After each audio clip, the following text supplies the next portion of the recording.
سید حسن نصر اللہ کی موت سے پوری دنیا میں خلبلی مچ چکی ہے۔ حسن نصر اللہ حزب اللہ کے لیڈر تھے جو لبنان میں ایک اہم سیاسی اور فوجی تنظیم ہے۔ نصر اللہ کی قیادت میں حزب اللہ نے نہ صرف لبنان کے اندر بلکہ پورے علاقے کی سیاست میں گہرا اثر ڈالا۔ ان کی موت سے لبنان کی سیاست اور فوجی بیلنس پر بہت بڑا اثر پڑا ہے، کیونکہ حزب اللہ وہاں کی سب سے مضبوط اور سیاسی اور فوجی طاقت ہے۔ نصر اللہ کی قیادت میں حزب اللہ نے اسرائیل کے ساتھ کئی بڑے مقابلوں کا سامنا کیا، جن میں سب سے بڑا 2006 کی جنگ ہے۔ اس کا ذکر ہم آگے کریں گے۔ سید حسن نصر اللہ کی موت نے پوری دنیا کو ہلا دیا۔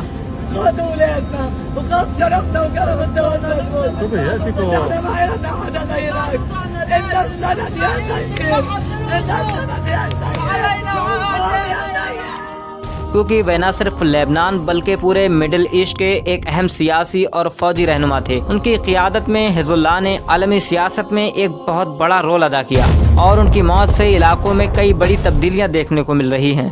حزب اللہ اور حسن نصر اللہ کا اتحاد مڈل ایسٹ کی سیاست اور خاص طور پر لبنان اور اسرائیل کے درمیان لمبے عرصے سے جاری تنازعات سے جڑا ہوا ہے۔ یہ تنظیم ایک شیعہ اسلامی سیاسی اور فوجی گروپ ہے جس کا مقصد لبنان میں شیعہ مسلمانوں کے حقوق کی حفاظت کرنا ہے اور اسرائیل کے خلاف مقابلہ کرنا ہے۔ ان سب باتوں کو سمجھنے کے لیے پہلے حزب اللہ کے اتحاد کو سمجھنا بہت ضروری ہے۔ 1982 میں حزب اللہ کی بنیاد رکھی گئی تھی۔ اس وقت جب اسرائیل نے دکشنی لبنان پر حملہ کیا تھا، اس تنازع کے دوران ایران کی مدد سے حزب اللہ کا آغاز ہوا تھا۔ اس تنظیم کو ایران سے مالیاتی اور فوجی مدد ملی اور اسے ایرانی ریولیوشنری گارڈ نے ٹریننگ دی تھی۔ اس کا مقصد اسرائیل کے قبضے کے خلاف مزاحمت کرنا اور لبنان میں شیعہ عوام کی حفاظت کرنا تھا۔ حزب اللہ کا مطلب اللہ کی پارٹی، اور یہ تنظیم ایران کے اسلامی کرانتی سے متاثر ہو کر بنی تھی۔ اسرائیل کے خلاف جنگ حزب اللہ کا پہلا اور سب سے اہم مقصد اسرائیل کو دکشنی لبنان میں نکالنا تھا۔ 2000 میں اسرائیل کو حزب اللہ کی مزاحمت کے بعد مضبوط ہو کر وہاں سے نکلنا پڑا، جسے حزب اللہ کی بڑی کامیابی سمجھا جاتا ہے۔ لبنان کی سیاست میں دخل حزب اللہ نہ صرف فوجی بلکہ سیاسی طور پر بھی لبنان کی بڑی طاقت بن گیا۔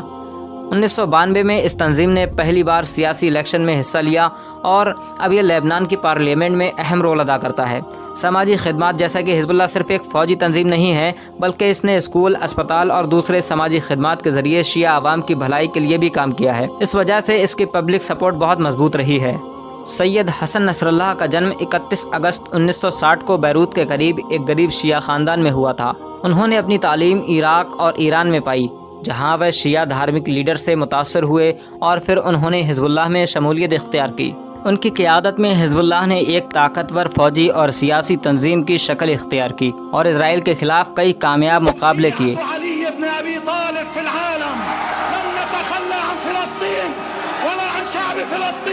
ولا عن مقدسات الأمة في فلسطين. قولوا رافضة، قولوا إرهابيين، قولوا مجرمين، قولوا ما شئتم، قولوا ما شئتم، واقتلونا تحت كل حجر ومدر۔ نصر اللہ اپنی کرشمائی شخصیت اور جوشیلے خطاب کی وجہ سے بھی بہت زیادہ مشہور ہیں، اور وہ شیعہ دنیا میں ایک بہت بڑی شخصیت مانے جاتے ہیں۔ آئیے بات کرتے ہیں کہ 2006 کی اسرائیل لبنان جنگ کی۔ نصر اللہ کی قیادت میں حزب اللہ اور اسرائیل کے بیچ 2006 میں ایک بہت بڑی جنگ ہوئی جو 34 دنوں تک چلی۔ اس جنگ میں حزب اللہ نے اپنی فوجی طاقت کا بھرپور اظہار کیا اور اسرائیل کو بھاری نقصان پہنچایا۔ یہ جنگ نصر اللہ اور حزب اللہ کی پوزیشن کو علاقوں میں اور مضبوط کر گئی۔ حزب اللہ اور حسن نصر اللہ کی قیادت میں یہ تنظیم نہ صرف لبنان بلکہ پورے مڈل ایسٹ میں ایک اہم سیاسی اور فوجی طاقت بن چکی ہے۔ نصر اللہ کو شیعہ مسلمانوں کے حق میں ایک آواز اور اسرائیل کے خلاف ایک مضبوط مزاحمت کے طور پر دیکھا جاتا ہے۔ حالانکہ مغربی ممالک خاص کر امریکہ اور اسرائیل نے حزب اللہ کو دہشت گرد تنظیم قرار دیا ہے، مگر مڈل ایسٹ میں اس کے سمرتھکوں کے بیچ یہ ایک انقلابی تحریک اور مقاومت کی طاقت سمجھی جاتی ہے۔ تو ناظرین اکرام، آپ کو ہمارا یہ ویڈیو پسند آیا ہو تو زیادہ سے زیادہ آگے شیئر ضرور کر دیں، اور آپ نے ہمارے چینل کو اب تک سبسکرائب اگر نہیں کیا ہے تو سبسکرائب ضرور کر لیں۔